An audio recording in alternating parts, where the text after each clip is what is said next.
It works. Okay.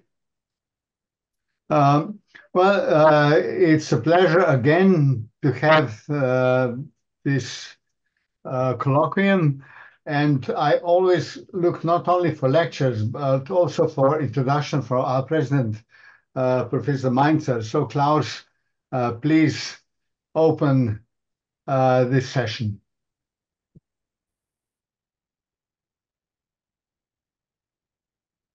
Hello, Klaus. Unmute yourself. Klaus, we do not hear you. We do not hear you. Now you Yes, can hear me? okay. Yes. Yeah. Fine.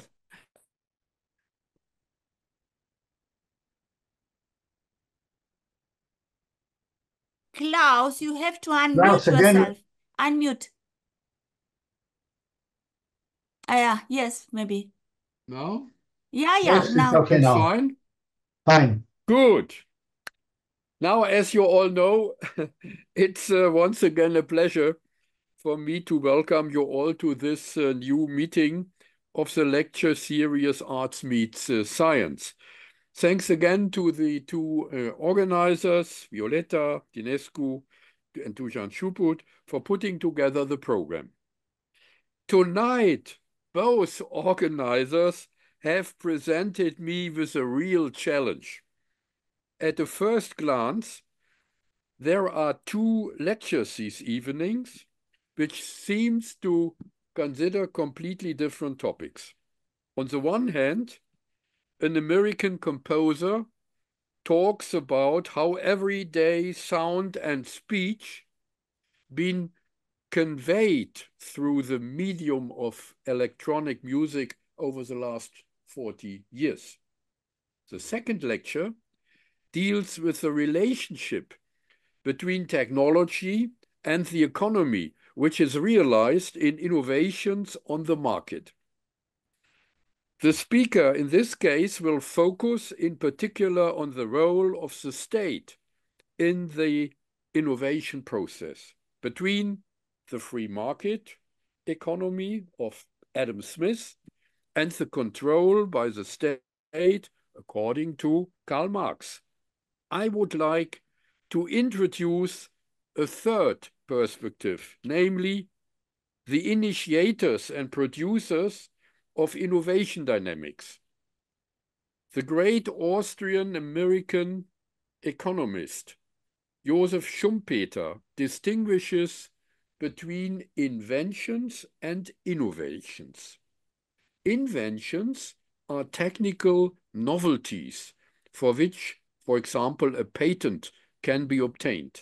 Innovations are those inventions that can be turned into a successful product on the market. Schumpeter calls those who realize an invention on the market entrepreneurs. They not only trigger technical revolutions, but also long-term societal changes. Examples include the invention of the steam engine and the subsequent onset of industrialization at the beginning of the 19th century. Another example is the invention of the internal combustion engine at the end of the 19th century and the subsequent wave of motorization in the societies. And finally, the invention of digital computers in the middle of the 20th century and the subsequent digitalization of society. This is, to my view, actually the link between these two lectures. Electronic music is a child of electrical engineering and today of digitalization. The technical innovation that Schumpeter spoke of are therefore not only changing the economy, but are also affecting culture and art.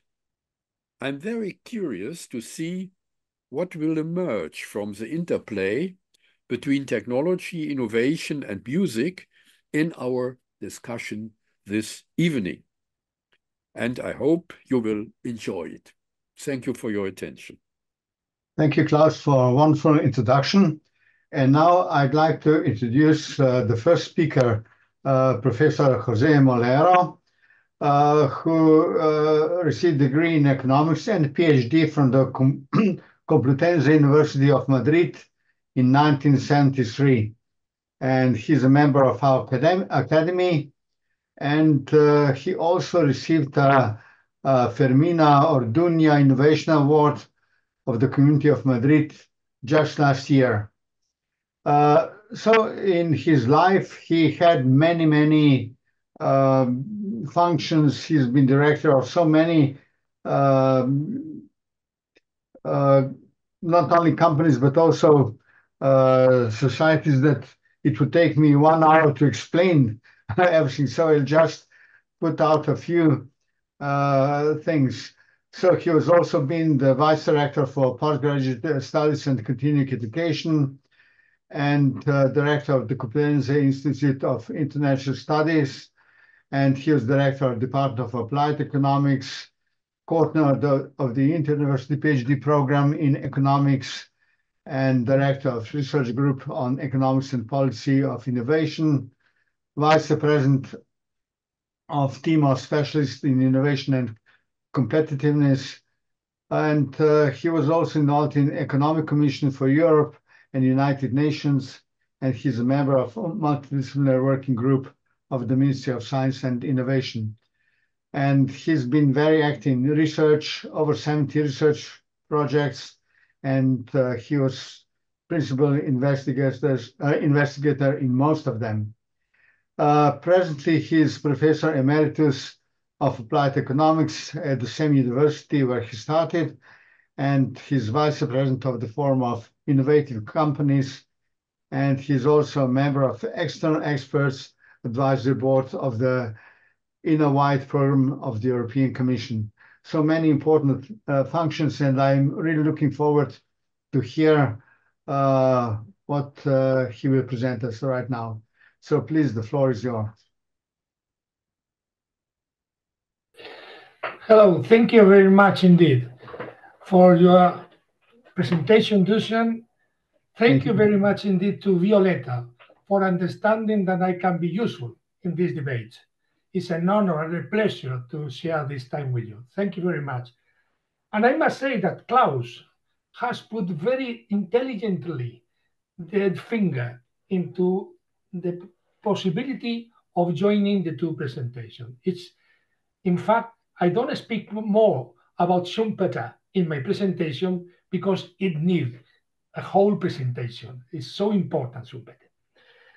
But now, the purpose of this presentation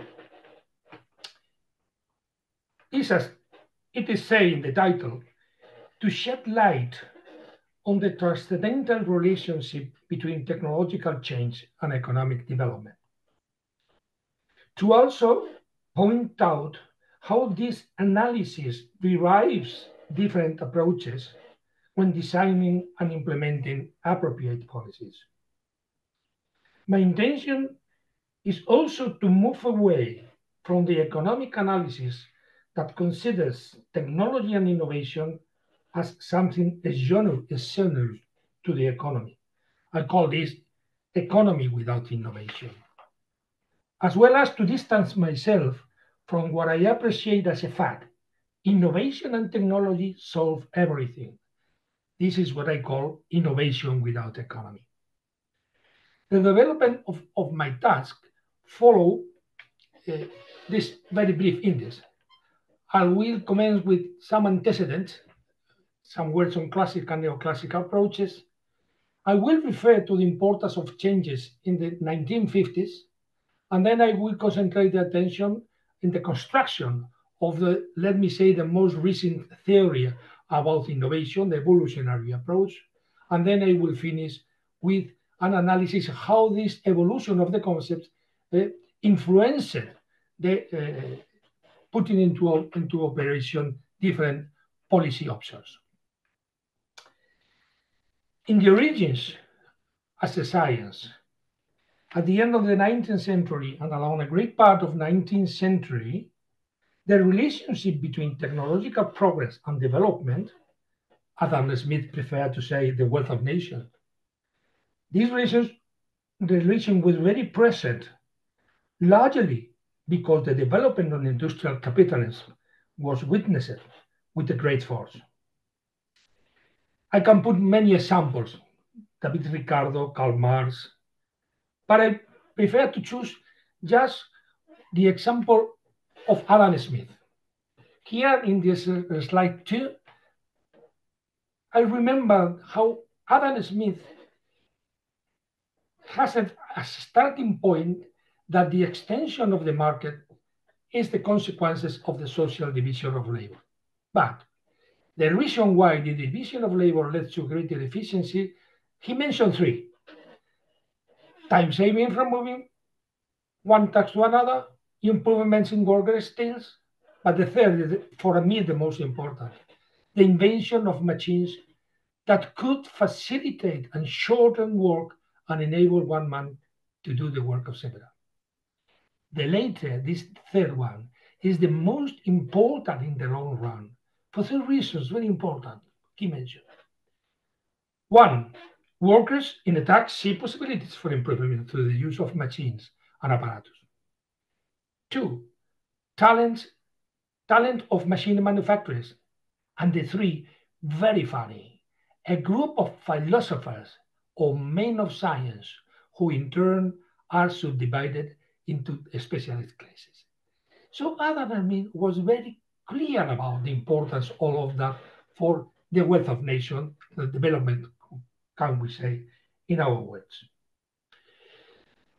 The neoclassical approach has the origin in the last third of the 19th century. Some people call this the neoclassical revolution. But for us, it has a kind of negative influence. Let me say negative.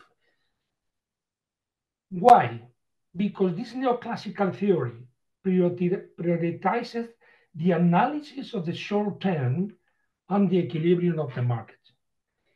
In this regard, you can understand that technology is a given factor. It's short term and short equilibrium. But the neoclassical approach has other concepts. How they understood the technological progress. It was a change in the aggregate production function. That is, from a combination of labor and capital to another more efficient combination of this combination. But they didn't provide us with a theory explaining how this happened. They also believe that technical progress is exceptional to economic activity. I remember they were mainly in short-term analysis. They also thought economics is freely accessible. Within this world of neoclassical approaches dominated the panorama of the economics until 60s, 50s and 60s of the last century. Of course, there are many exceptions, a number of exceptions. Here we have heard about Schumpeter, of course. Schumpeter he doesn't belong to any category. Schumpeter is Schumpeter. And he was very clear understanding the role of invention and innovation, as has been said, for economic development. But let me remember one that for policy is very important, Kenneth Arrow. Arrow in 1962 produced a very famous article looking at technology as information and knowledge. And from this, he derives the idea that technology is a public good. Why a public good? Because in the case of technology and innovation, market fails for assigning efficiently resources. 3 reasons for that difficulty: indivisibility of results, not possibility of full private appropriation of results, and above all, uncertainty.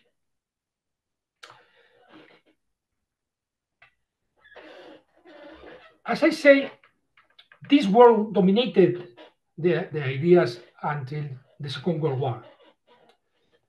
But in the 50s, there were changes, important changes. I want to summarize very briefly. First of all, the recuperation of the macroeconomic perspective by the hand of Keynes after the dominance of the microanalysis of the neoclassical thought. But even more important is we assisted to a new cycle of technological accumulation, the application of a great number of advances, a number of them made in the Second World War, but were so clear in fields such as energy, chemicals, transport, vehicles, machinery, practically in all the sectors of the economy. So in this world, it was impossible to continue seeing technology as a given factor. But we had many other things. So remember the competition between socialist and capitalist economy, the Cold War, the space race, etc. In all this competition, technology was a critical part of the success. And so not only politicians, but also the economic analysis understood that they have to learn more about this process to help authorities and politicians to put measures in order to improve the situation of capitalist countries, mainly the United States, in this race. But not only the reality, also the economics produce important results. Let me just mention the case of Robert Solow. Robert Solow in the 50s tried to understand why the productivity in the United States grew so fastly. And he used a very typical neoclassical model. Productivity depends on capital, labor, plus a residual factor in which a lot of things were included. But we didn't know exactly which things, which element. To the extent that some authors, for example, Nathan Rosenberg, call this residual factor the black box. But this black box, with the time, was clearly related to technological progress. However, in spite of these progresses, these cases such as Arrow or Solow or Leontiev in other cases, we lack of understanding technological change and development from a very complete point of view. To some extent, we lack it of a theory, with the very important exception of Joseph Schumpeter.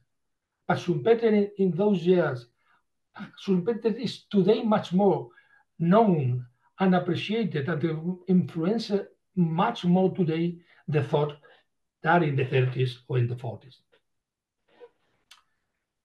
So this is why in the 60s and 70s, a number of authors, Chris Freeman, Nathan Rosenberg, Dick Nelson, and so on, tried to establish a new theory about innovation from the point of view of the economic analysis. This is what they call the evolutionary theory of innovation. I prefer to name it as the structural theory of innovation. I think it's less confusing than evolutionary theory. To understand it, I will move in 4 points. I will comment on characteristics of technology. Secondly, I will focus the attention on the dynamics of technological change. Then I will mention briefly parents and taxonomy, and then I will finish this block with a reference to national and competitive framework. Why starting with the characteristic of innovation and technology? Because for these authors, one important reason why the economics as a science, didn't have a proper theory for understanding the relationship between technology and economic development is because the characterization they did on technology was very weak. Therefore, they say they will have to start understanding better technology and innovation. And this is why they say, very important, technology is not information, but knowledge. Faced with the idea that information can be transmitted freely at no cost, on the contrary, knowledge must be learned, which means effort, cost, and uncertainty. This knowledge is cumulative and dependent on the path followed. Therefore, technology is uncertain and unpredictable, and its appropriation is costly. As a specific knowledge, technology is in a great extent incorporated into people and organizations. Technology incorporates, of course, public data, but incorporates elements of a tacit nature, which can only be learned through experience and experimentation. With all these things, the result is that sources of technological learning are very varied, not just research and development, as many authors underline. No, a lot of way of learning technology and innovation. R&D, learning by doing, learning by copying, engineering, etc., etc., etc. This arrived to the idea of different possibilities, a variety of options. I will come back to this concept of variety. This slide number 8, for me is the most important one. Is how these authors try to concrete how they see the relationship between technology development and economic development. Let me concentrate on Chris Freeman and Luc Soete in 2009, when they say the focus of the debate is not the impact of technology transfer on economic development, but rather the organizational, economic, and social insertion of such technology in a development environment, and how that facilitates or blocks a specific development and growth economy. Of course, as you can see, a totally different scenario. But coming back to the variety and diversity of options, those authors understood that this complex situation with variety and heterogeneity needed the establishment of taxonomies and regimes to understand differences and to categorize to a great extent this variety. Because only through these classifications, they can cast some light on how policies could produce particular options for different cases. Another, the fourth block on this central part of my presentation, the question of innovation system. All the development I have mentioned arrive to the notion of national innovation system. It is a theoretical construction in the perspective that innovation is an interactive process where different types of knowledge are combined through communication inside and outside organization. His contribution is that the theory must move from science push or market pull to a perspective of interaction and networks. In this perspective, it is reinforced the concept of the diversity and variety of sources of innovation. So, with this concept, we can now move to how innovation policy has evolved. I will make some previous concepts, and I will refer them to what we call 3 stages on the configuration of these policies. The first stage around the concept of market failures. Second stage about the concept of national system of innovation. The third stage, the transformative policies. Let us comment. We must be clear, and we have to ask honestly, should there be a policy to encourage technological innovation activity? Because depending on the answers, you have different options for policy. If the answer is no, the market is the only who must allocate the resources, then there is no room for public intervention. All is about demand pull for innovation. But if the answer is that technological innovation is a consequence of scientific research, what we call science push, then policy has to encourage substantially science. And then by derivation, we have down, a kind of consequences, technological consequences, and innovative consequences. There are other concepts that comes from ideas of failures, market failures, about the idea of arrow, and failures of the system. The concept of market failures by arrow is critical because most of the current policies today comes from this concept. The concept is very easy. Resources are not well allocated because, remember, I mentioned that technology was a public good. Our resources are not allocated efficiently to activity linked to technological innovation. Therefore, there is a kind of social underinvestment. Then, policy, public intervention must take place to compensate for it. I will mention these and failures of the system. Market failures illuminate a number of policies that today are very active in many countries, in most of the countries. We call this reactive intervention, which is an intervention in reaction to the situation. This intervention has to compensate for the lower private investment. How? We know that by financing private projects of companies with public money and tax exceptions. But more and more, we are wondering to which extent these policies has got the objectives, has achieved the objective. To measure that, we have elaborated another concept, which is the concept of additionality. That means that those firms receiving public finance will devote more proper resources to innovation than similar firms without public care.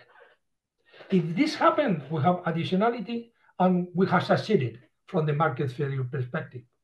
But if not, if there is a kind of crowding out effect, which means that some firms could substitute their own resources by public resources, then we have not arrived to the better situation. The concept of national innovation system illuminates a number of policies. It does not mean abandoning previous policies, but expanding them. The system means institutional heterogeneity. And so the interaction between the parts of the system are of particular importance. Now the policy is justified not only by the failures of the market, but the failures of the system. In other words, it is a matter of improving the system in those aspects that do not work, or, if you prefer, to remove the obstacles for those systems to work efficiently. Therefore, policies multiply and diversify. We come to the third stage. Transformative policy is the last one. It has around 10, 15 years in our debate. Importantly, instead of reactive approaches, it is a matter of moving to proactive proposals. The basic proposal is to create new scenarios for innovation, employment, and development. To align better innovation goals with social and environmental issues. Therefore, we must analyze errors and try to amend them in uses such as the articulation of the social demand, the social inclusion, environmental uses, and so on. It's important that in transformative policy orientation, it is explicitly recognized that there is no optimal model or optimal path. On the contrary, each case deserves particular attention and to look the possibilities of this case. and not to try to copy any kind of optimal model or so on. It's important that mostly it has been in Nordic countries, in European Nordic countries, where this kind of discussion has taken place, and above all, where important application of this concept has taken place. I will move now to a very interesting practical example, which is the concept of strategic innovation management created by Jan Fagerberg from Sweden. Here is my last slide. Fagerberg has this picture with two sides. To the left, processes. To the right, policies. Important. Technological dynamics depends on many factors. It is not new for any simple person, but it is new for economists and for some policy implications. In these dynamics influences, don't forget, foreign knowledge. We cannot be independent in current world for having knowledge. But from inside, you have the capacity of knowledge, skills, different types of demand, the role of finance, public and private institutions, above all the role of the state, but not only, the role of universities, and so on. These conform a kind of circle influencing technological dynamics. Therefore, to have a proper policy to improve these dynamics, you need a broad panorama of public intervention from different angles. Fagerberg mentioned research, education, health, defense, industry, regional development, finance. If you prefer a number of ministries, a number of departments, not just a single or two departments, innovation is a matter of a central conception of the problem. This is what Jan Fagerberg called the strategic innovation system management. I think it is very interesting to end with this. This is my last slide. I just comment that, as you have seen, the situation is far from being solved. So we have to discuss a lot, and hopefully your comment and critics will help me to think much better. Thank you very much indeed. Thank you very much. It was a wonderful lecture. It's focused on innovation in technology. I think there's also a lot of innovation in arts, and maybe we'll hear something about that too in the next lecture. So Violeta, please, now it's your turn to introduce the next speaker. Thank you very much, especially for your perfect timing also, and so interesting thing. And we shall discuss after the lecture of Anna Rubin. Anna Rubin is an American composer known for her innovative compositions that often blend instrumental music with electronic sounds. She received her PhD in music composition from Princeton University, where she studied with prominent composers. Anna Rubin also studied at the California Institute of the Arts and New York University, giving her a solid grounding in both traditional and avant-garde compositional techniques. Her early musical studies included piano, and her compositions are often noted for their nuanced use of texture, timbre, and innovative approaches to form. Throughout her career, Rubin has held various academic positions, including as a faculty member at institutions such as the University of Maryland, Baltimore, where she has contributed to the growth of the music and technology program. Her work frequently incorporates her interest in literature, history, and social justice. Recent commissions include works for piano on the Rocks Festival, and also for the German choral ensemble Kammerchor Westfalen. She is publishing a double CD in December 2024, in this year, featuring both instrumental and electronic music. She composed also electronic music for an exhibit of artist-architect Yen Ha, large-scale ink drawings, storm event, which opened at the Art Space Gallery in Richmond, Virginia in this year. And her work has been performed internationally, and she is a recipient of several international awards. And I would like to say that I know Anna Rubin for a very long time, and I admire her way of musical thinking and incredible power of her music. Thank you very much. Anna, please come to us.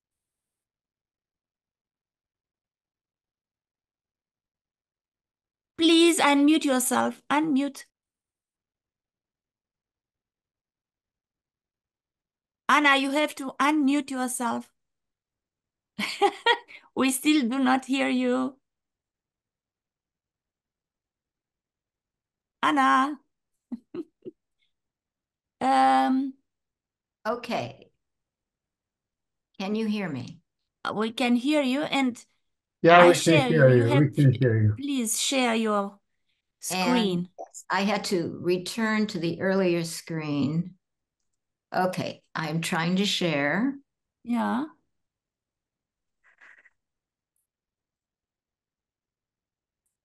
Okay, is that visible now?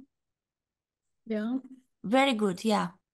Thank you. Thank you, Violeta. Thank you so much to José Molero for his fascinating discussion, and to Klaus Meinzer. It is fascinating to connect the arts and this fascinating lecture on technology and economics. And the subject, I have taken a poem and set it in an electronic setting. And the subject is robots, which is perfect, right? Robots, this contemporary example of kind of an ultimate technological, almost replacement of the human. And I'll talk about how I incorporate everyday sound and speech into this music. And I want to give you a little snippet of the opening of the piece to give you a flavor. And then as I progress, the piece is in 3 sections, and I'll play it in those sections. But here's a little snippet.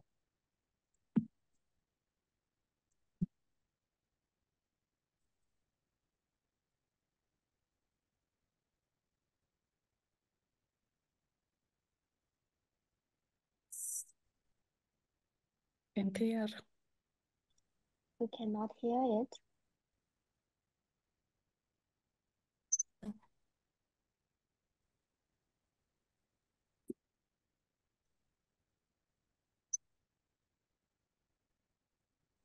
Professor, I think when you share the slides, maybe you have to click, to allow the sound from the presentation can also be here.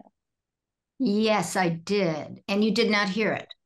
No, it doesn't matter, Anna. Just continue, because otherwise we can put it in the internet so everybody will can listen later. The poem that I set is called Monk Automaton, circa 1560. The poet is Rebecca Morgan Frank. Now, Rebecca was inspired by her husband's research on this sculpture on the right, which was created in around 1560 in Spain. And it's a representation of a monk. And if you wind it up, it can bend over and can simulate praying.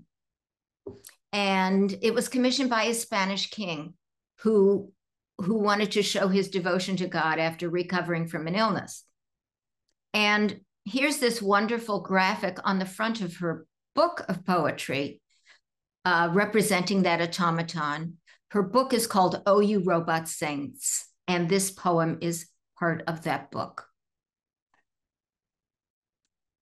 The genre of music that I'm working with is called acousmatic music.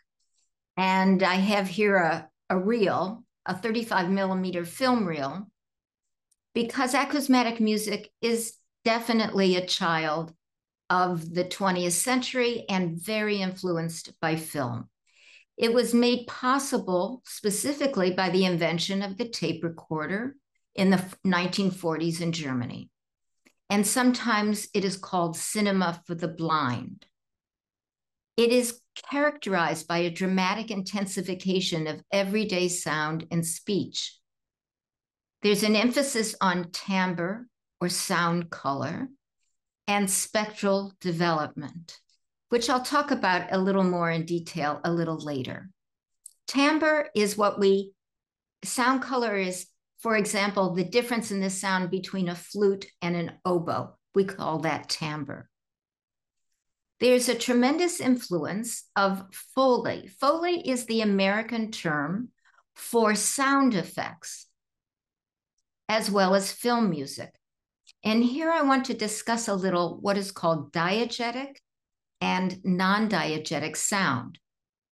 Diegetic sound is the sound that the actors are hearing in the film. For example, if an actor opens a door and closes a door, he's hearing that door. Non-diegetic sound is the film score that we, the audience, alone are hearing, and which is, right, commenting or underpinning the emotion of the scene. Hörspiel is a German radio art, which has also been very influential and which many of you may be aware of. And in the English-speaking world, it's called Reader's Theater. Theater that was promoted through mainly radio. Now, there are certain film sound devices that have been incredibly important in all electronic music and pop music and film, of course. And the two principal ones are fade, that you can fade in and fade out, both sound and image. Not at all possible in the analog world. And splicing, the cutting up and juxtaposing of different images or sounds that previously were not connected, right? These underpin film aesthetics and electronic music. And a little later, I'll talk about soundscape. In this slide, I love this picture at the bottom left of a man shooting a gun in front of a microphone as an example of sound effects. And at the upper image is of Hildegard Westerkamp. She is a German-Canadian composer who has been an important influence on my work. And she in particular is an innovator in soundscape. Around the 70s and 80s, people began to realize that they were losing certain sound environments that were disappearing. And so they started to want to document things that small town rural culture, for example, or animals that were going extinct. And so there was an effort to document, and that became also the basis of additional sound art and sound electronic music. On the upper right here, we have the image of Pauline Oliveras, a wonderful pioneer of electronic music of many kinds, and someone with whom I had the pleasure of studying with and becoming friends with. And here is Pierre Schaeffer, who was a very important figure in acousmatic music in France and helped develop the technology. Now, disruption and continuity in electronic music. You know, 2 weeks ago, we had a wonderful lecture where the subject of one of them was about disruption and how it's present in every area of our lives. And certainly the arts have been disrupted in multiple ways to reflect that. And using everyday speech and everyday sounds break down rigid borders between concert music, documentary, and storytelling.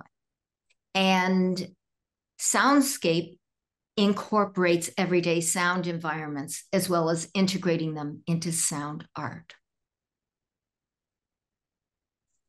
Now, speech is musical material. Of course, we have centuries and millennia of tradition of sung and recited poetry in every culture across every time period. In my electronic work, I began to discover in the 80s, which I began in the early 80s, I realized that for me, speech was an even richer sound source than the sung voice, because the spoken voice can convey so powerfully emotion, mood, as well as information on the speaker's class, gender, ethnic background. Acoustically, speech provides very rich harmonic and non-harmonic content for manipulation. Now, when we use the term harmonic, when you analyze sound, if sound is happening in strongly periodic ways, that's how we perceive pitch. And vowels in our speech are what convey that pitch material. Non-harmonic sound, or the English term we use, noise, is defined as the presence of all harmonics. And of course, percussion instruments are the part of the instrumentarium that convey noise in so many wonderful ways. In speech, it is the consonants that convey noise. The b, p, t, s. These convey noise, and so together, it's a very rich sound source. Now, here is a representation of the graph of a sound spectrum. And in fact, it's the first 15 seconds of my piece. And the horizontal, this is a stereo sound file, and the convention is to put the left channel on top and the right on the bottom. The horizontal axis is time, and the vertical axis is showing frequency or pitch from the lowest to the highest. Now, they say that the human ear can detect pitch up to 20,000 cycles per second, or hertz. The darker areas show greater intensity, or what we would perceive as loudness. And so in analyzing and listening to music like this, you're not listening to conventional melody and harmony. You're listening more for timbre and for how the composer manipulates the sound spectrum. And of course, rhythm. Now, my goal was to be able to play sections of this piece. And read you the poem in short sections. The poem is in 3 parts, and the piece reflects that. Let's see if I can get this to work again.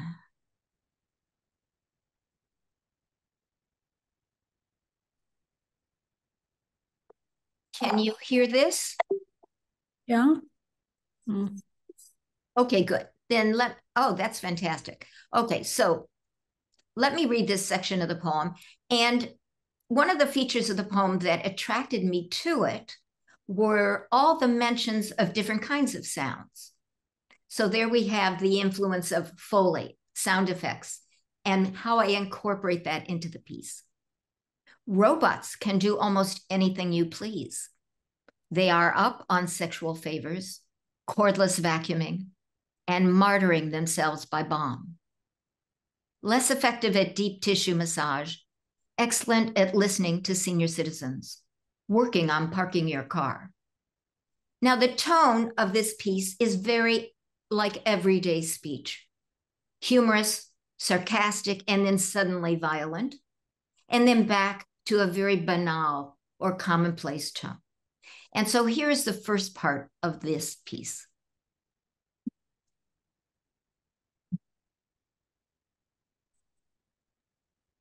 We can't hear. Well, yeah, we don't hear anything. Here.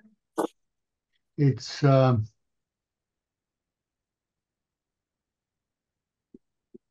It worked before. Yeah, it is strange. When we made the rehearsal, it worked. I would suggest you are just explaining, and we shall put anyway in the internet site, as I told you at the very beginning. And who is interested could go there and to listen. Just continue to explain what you did. Let me just Try again. let me look under the Zoom settings for one moment. Yeah. And see if that can be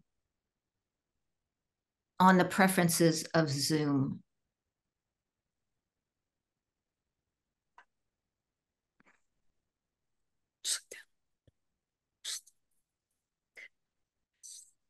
I suggest that you do as Violeta said, just try to explain. Yes. Okay, I will continue.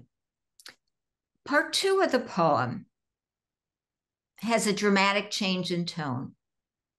What the future brings is nothing we haven't seen. This quest to be little gods and make what will do our bidding. The medieval monk who doled out benedictions arose from a ruler's dream and was then fathered by a clockmaker. This dramatic change in tone becomes more formal, oracular, even prophetic. And in the second phrase, we hear the distinct origin story of the monk automaton.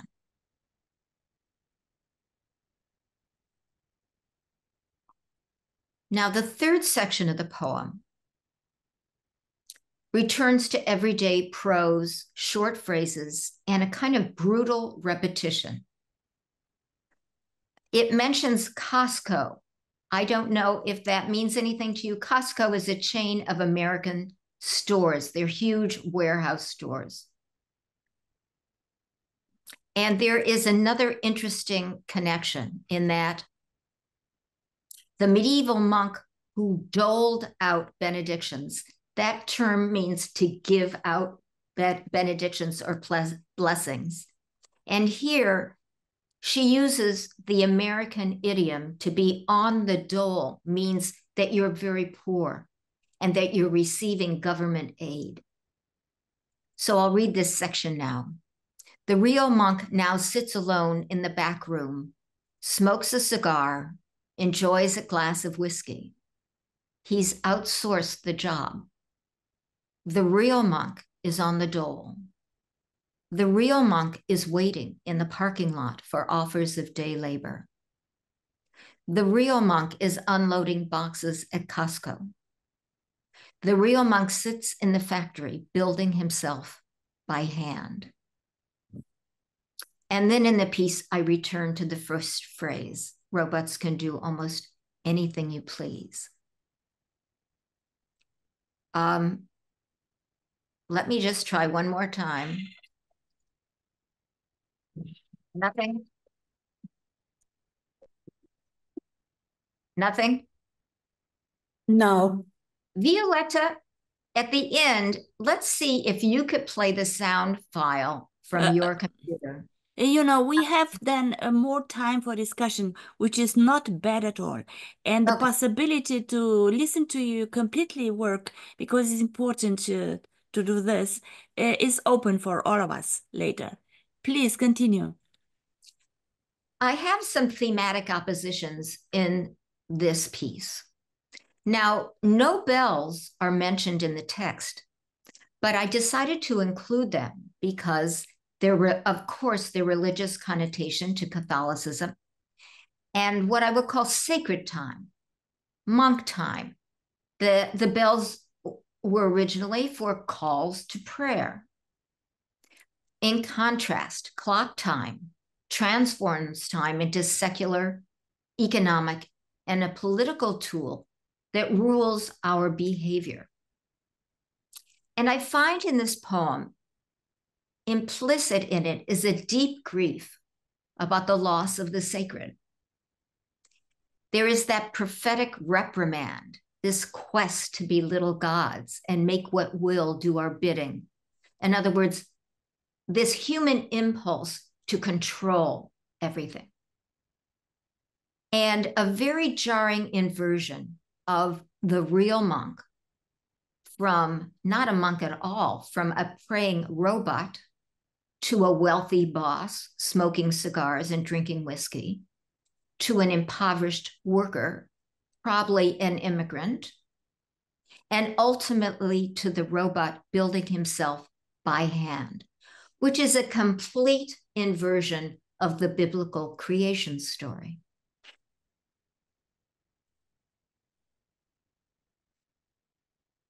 Some of the compositional processes that I use. In traditional music, if you go to a song recital, a singer is singing and is accompanied by an instrument, one or more instruments. I have taken that and I use the clearly spoken text accompanied by processed versions of the text. I also anticipate poetic themes by preparing ahead of time. The clock was a gift in this because clocks produce such wonderful ticking sounds. And so before you hear the word clockmaker, I introduce the sound of clicking clocks. And in fact, at the moment of the phrase suicide, blowing themselves up by suicide bombing, there is this sense of a timing device by the clicking. There's the use of a lot of repetition. Now, repetition is a very important device in all music. In this case, I feel it's very important to help us absorb the meaning of the text and its different ambiguous layers.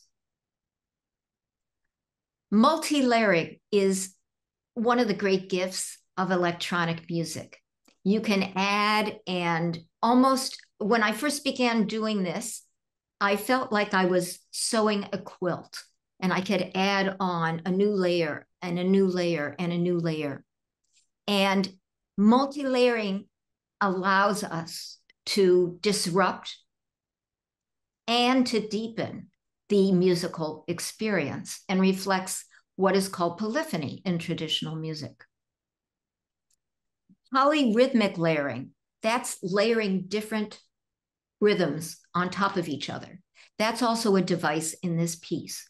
And there may be one pulse that's established by one clicking sound, and then I use a different rhythm and lay it on top.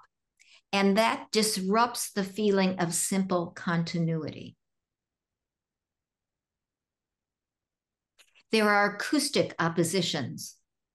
Bright, metallic, and clicking sounds are contrasted with stretched out, extended textures. Granulated, I'm going to talk about that in a minute. Granulated textures are contrasted with the clarity of naturally spoken text.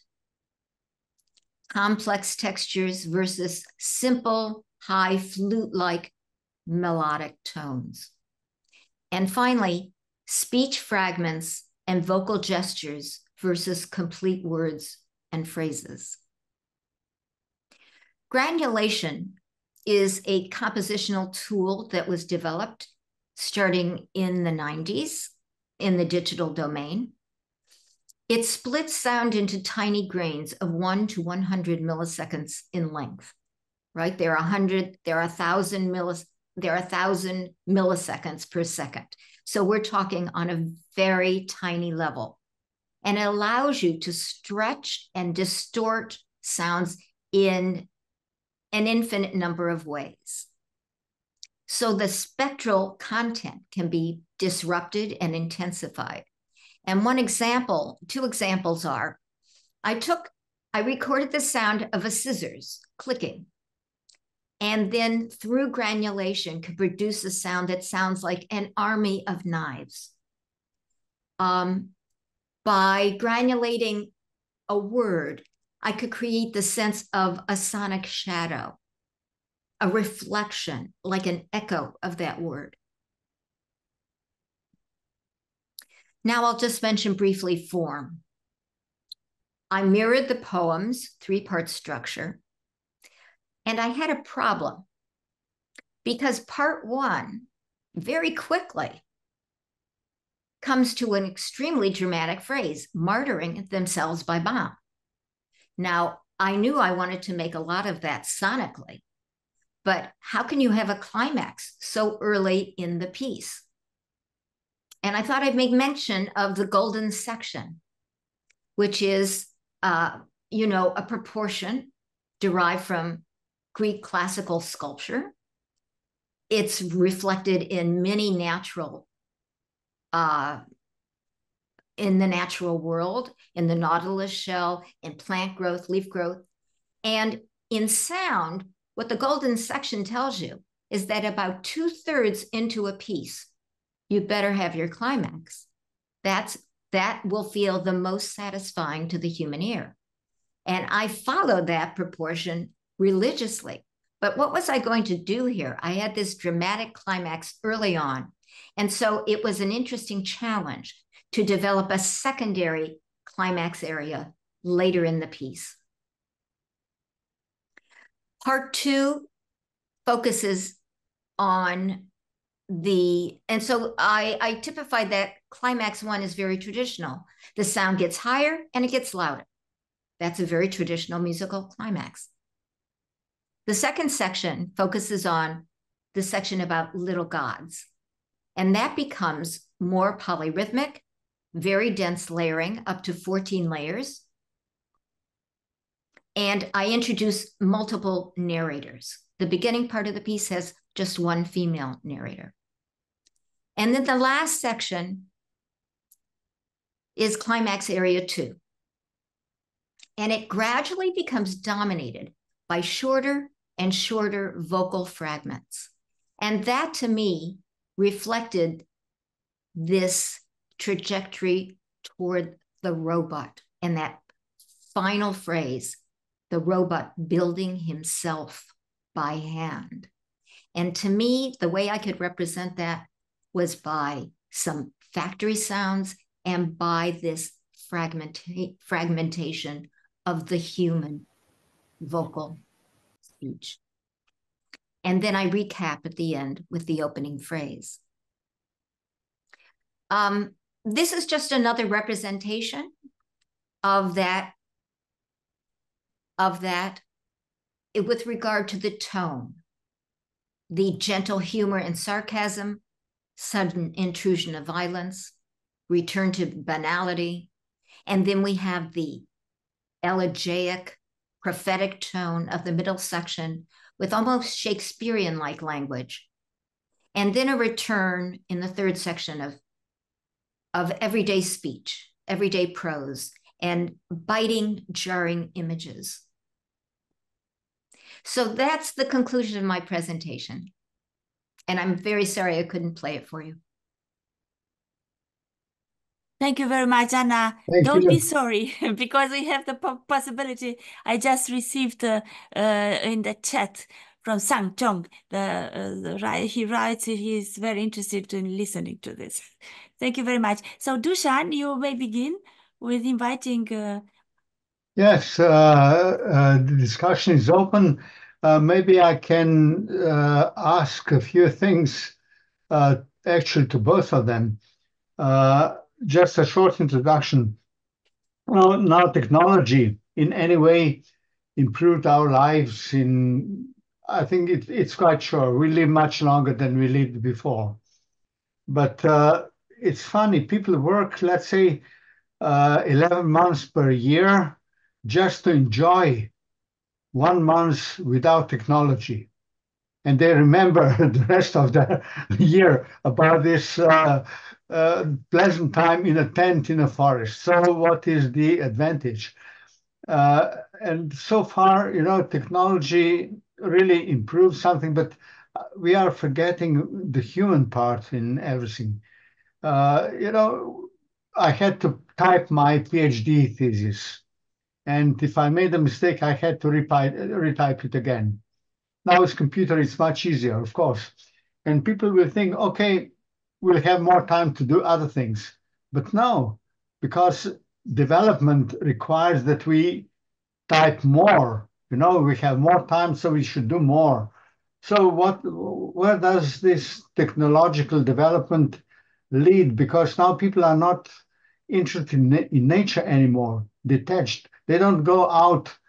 Everybody's looking at phones. You can go to any place and you'll see maybe 10% of people talking to each other and the rest of them looking at phones. So what do you think about improvement in technology, both in, let's say, industry and in art? Can I comment? Yes, please do. This has been very interesting. You are right. Technological development is not any guarantee for anything.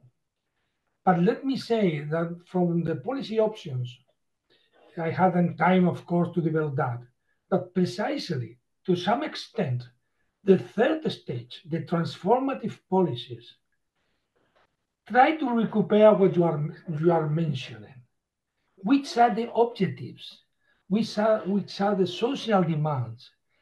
And not just to believe that it, by definition, the increasing of the productivity.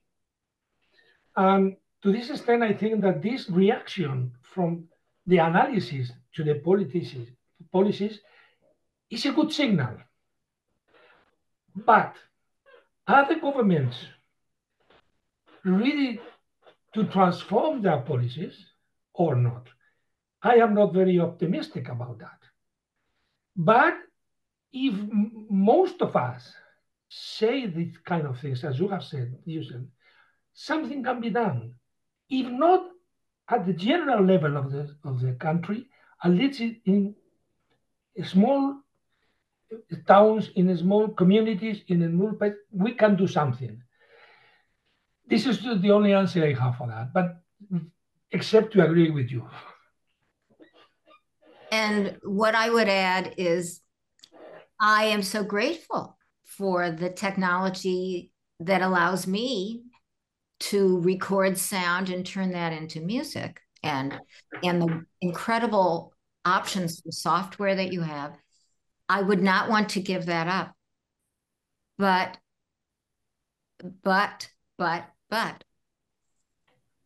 it's so important that we have the social goals in place, that we don't allow the so-called market and technology for technology's sake and for profit's sake to rule. And I think it's a huge struggle. So, il y a A beaucoup couple of days ago, Professor Mainzer said, let's say artificial intelligence is okay as long as it is a tool. Yeah. And I completely agree. I think technology and everything should be as good, very good, as it is when it's used as a tool, not as a replacement of human mind. So I'll just leave now to Violeta and I'll shut up. Oh, thank you, Dušan, so much. But I just feel that Klaus Mainzer would like to tell to us something. Yeah. Yes, I have a. Can you hear me? Yes. I have a very concrete question to our dear friend and colleague from Spain, because he's an expert in economics. And that relates to the actual economic situation, for example, in Germany. You know, in Germany, economy decreases. And now there is a very topic discussion since some days here in Germany, but according to the question, what should we do? And there are two main positions in our politics. On the one side, we have our finance minister. He is a liberal, Adam Smith and so on. And on the other side, there is our Minister of economy. And now there are different advices.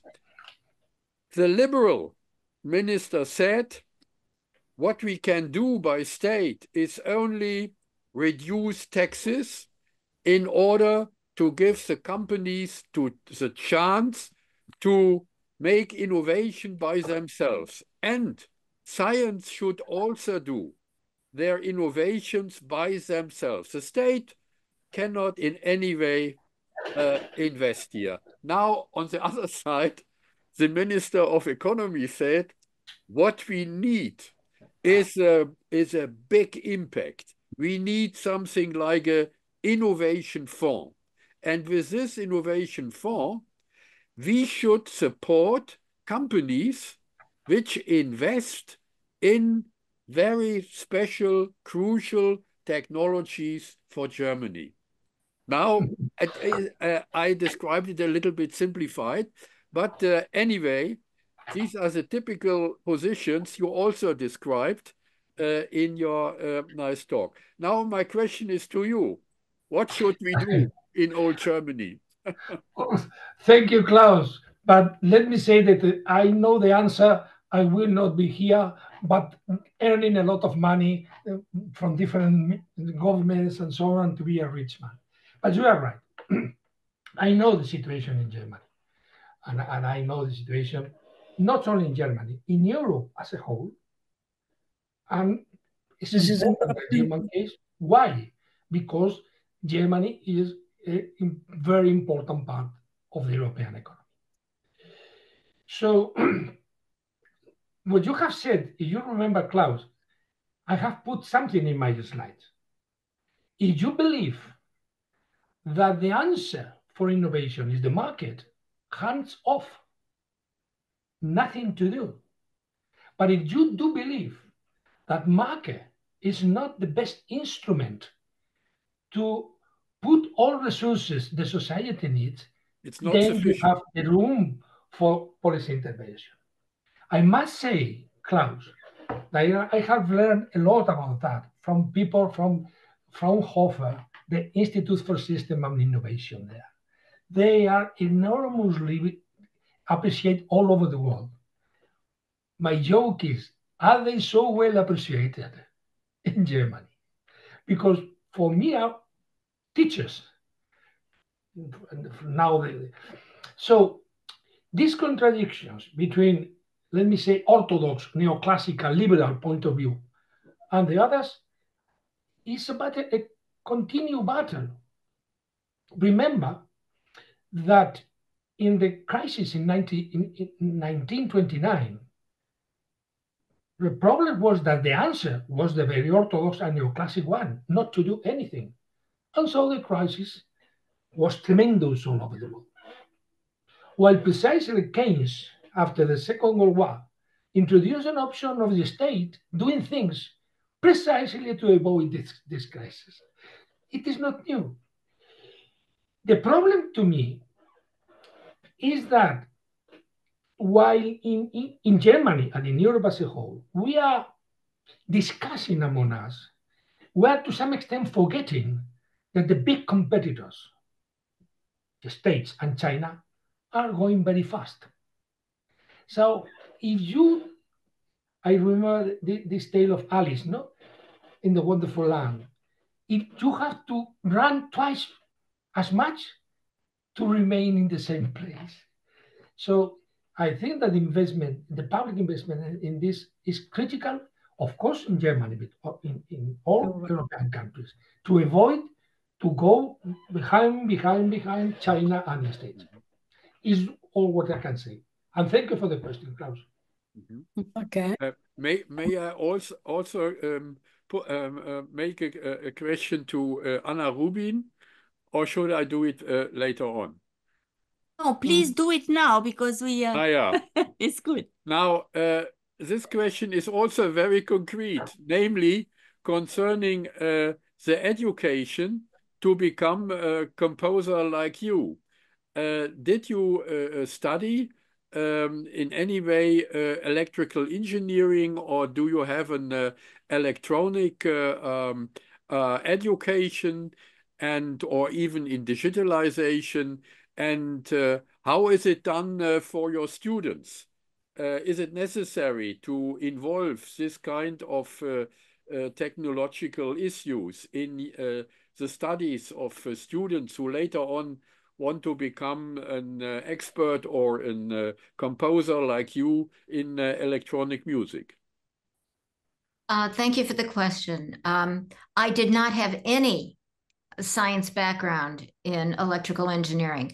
And so it was, you know, it was a tough learning curve for me. And there were some great models of how to do it, especially at California Institute of the Arts. And it was a process that took me a lot of time. And I was helped a lot by recording engineers. And then moving it, and I started when electronic music was made in what we call analog music studios, the tape recorder, etc., before the use of computers. Then the move to the digital domain was another learning curve. And one of the continuing challenges is that tools that we use, say a tool that I use to edit and layer my sounds together, they keep changing and updating the software. And then sometimes that means, and the computer itself, the platforms are continually being updated and changed. That doesn't mean that they always update the software. So I've lost the use of some of the software tools that I loved. It's a very strange, the digital domain is so rapidly changing, and sometimes it feels like change for the sake of what?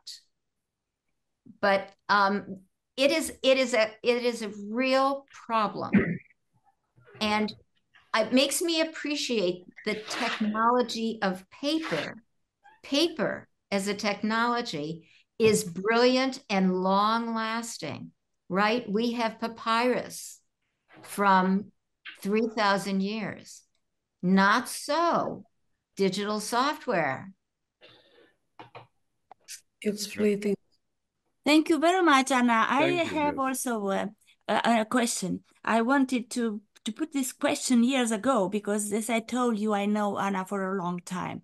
You had also psychological studies, so you are also psychological, deep interested. And my question is it possible to believe that your interest, especially for this incredible fine detail of the word sound, beginning with a noise and ending with sound, has to do with your sensitivity of psychological study and your research, continual research in order to understand, musical soul. I mean, understand human being soul with musical instruments. You know, my studies in psychology and sociology have affected me profoundly. And I think it's probably to the point where I'm not even aware of it. So it's very interesting that you bring that up. I think it's kind of like the fish in the sea. You know, does the fish know it's in water? I think I just have such a profound orientation to hearing and understanding emotion and social context. I mean, it's both. A lot of my other works deal with issues of social justice. It's the way I think, that I cannot divorce sound and music from the world I live in and the troubles we all live in. Thank you. Look, Matthias Hurst would like also to ask you something. Thank you very much. Thank you, Anna. Yeah, hello. I also have indeed a question for Anna Rubin. So since you mentioned that acousmatic music was very much inspired by film, and the work that you presented to us was about the automaton monk, I couldn't help thinking about a film I've recently watched again, Metropolis by Fritz Lang. This film, Metropolis, was made in 1927, and it's a dystopian vision of the future. So it's a silent film, so no sound in this film. The film criticizes very much industrialization and modern technology, but at the same time, being a film and using a lot of special effects, it also celebrates and embraces technology. And one of the main characters of the film is a robot. And while the film has no sound, Fritz Lang uses the musical score that was composed for the film to somehow create a soundscape, and also visual ideas, repetition of visual ideas to give us some kind of a more three-dimensional sound space, as it were. So my question to you is, do you think that maybe acousmatic music using sound could be a good app music for silent movies? Have you thought about using your talent, your gift to score silent films? I know that Violeta did, so I'm just curious if maybe you've thought about this too. Thank you. What a great example you gave of that film and this central paradox, right? Technology, which is self-reflective and critical of itself, but you wouldn't have it without the technology. I have never done that. I have done some work with video, with scoring sound for video. And an earlier piece of mine, which is called Crying, the Laughing, and Golden, which is all based on the sound of laughter. And then I turned the laughter and reversed it and realized that it almost sounded like weeping, like crying. And so a video artist took that and created a video that went with that. I would love to do more, but I have never done some of the classic silent films like Violeta did. Thank you very much. So you see, there are incredible correspondences we discovered also in this night in our new correspondences. Who is going to ask something? Also, you may ask yourself. I mean, José, you may ask Anna, you may ask José. Maybe you can collaborate in a way. Can I just ask something to my colleague, Anna? What do you feel about the role of artificial intelligence in the world you are working?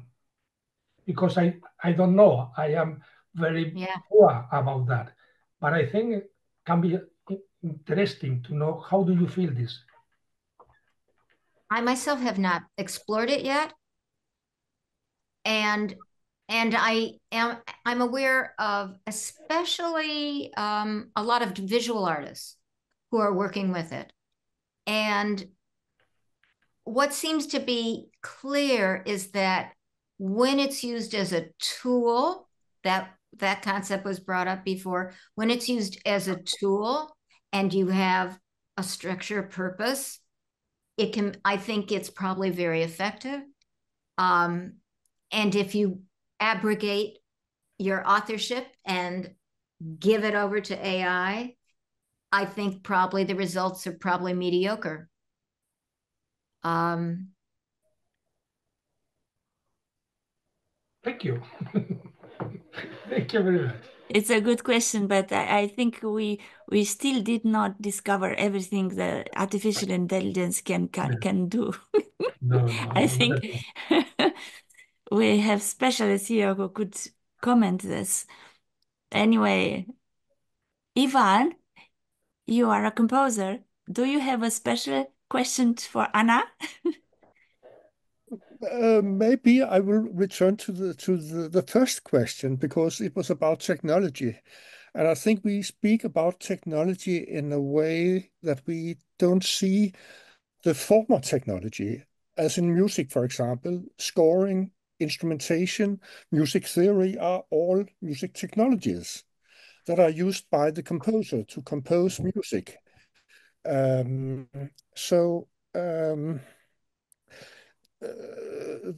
notion of digital technology is just a hammer, just the same as a hammer or a nail or something like that. but if I have a question to Anna, it's about you had the problem of the structure of the poem because it made a climax very early on, and I was thinking about, have you experimented that you could make time disruption in a way that you, or maybe you already did, I mean, a kind of time disruption so that the time of the music is not exactly the same as the time of the poem, for example? Yeah, it's an interesting question. And I think it was something that I actually did an earlier version of the poem, which was quite different. And then I scrapped it. And then I just kind of followed my intuition, is what I have to say. And the polyrhythm to me is a way of kind of folding time in on itself, and it's going forward. Oh no, it's stuck. It's somehow, or going forward, stopping.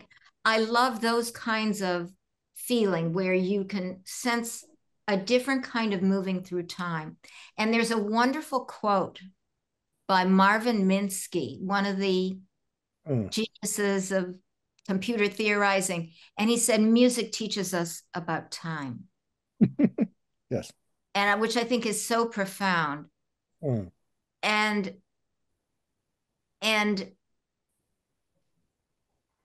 I'm always thinking about, how does this feel in time? How does this feel in time? I mean, I think that's the big question for any sound art.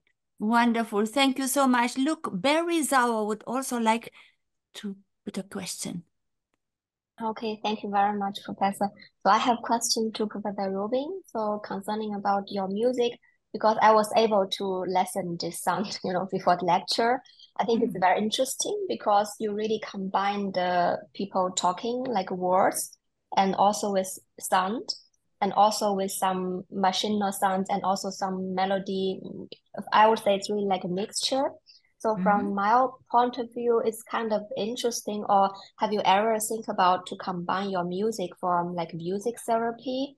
Because we know that, for example, for Alzheimer patient, right? So they also use the music for stimulation concerning about space orientation and also the time.